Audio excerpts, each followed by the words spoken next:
The title of my movie is 747. The stock plot of my movie is that a single mum and a daughter move into a new house to get away from their stepdad. The house turns out to be haunted by an entity. This is a supernatural horror which relies on the feelings and insecurities and instability of the protagonists, which could show a broken nuclear family in a negative light and maybe too much pressure. Famous stock situations is the mother waking up and seeing the daughter watching over her sleeping. The target audience of my movie is adults, as the mum is the one who is possessed instead of the child. Some stock characters that have been used are children to signify a change throughout the film. They're ordinary at the start and act weird throughout the film as they wake up in the middle of the night.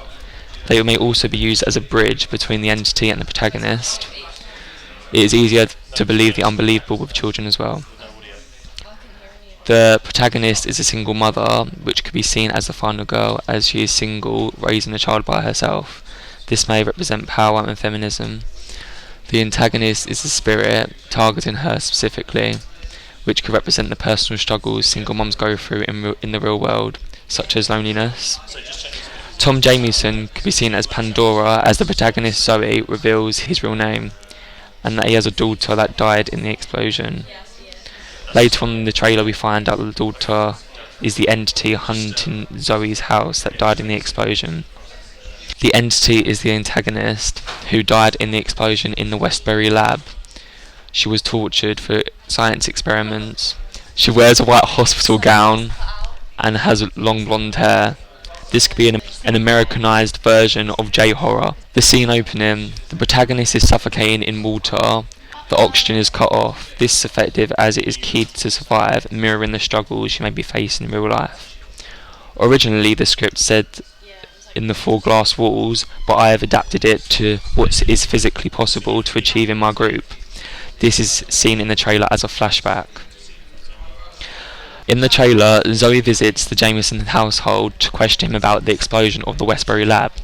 She reveals Jameson's real name. In fear, Zoe rushes home and goes to her room and starts hearing voices of the entity. The room goes silent as Zoe looks at herself in the mirror, spotting a black figure behind her. The figure reaches her hand through the mirror and enters our reality. The mirror shatters, representing the gate between heaven and hell has been broken. This may also represent the shattered personalities and souls of Zoe. From afar, her daughter hears a scream and finds her mother dead. This scream can represent the real-life struggles of single mothers in real life. I thought this was an effective scene as it leaves enigma and mystery for the audience.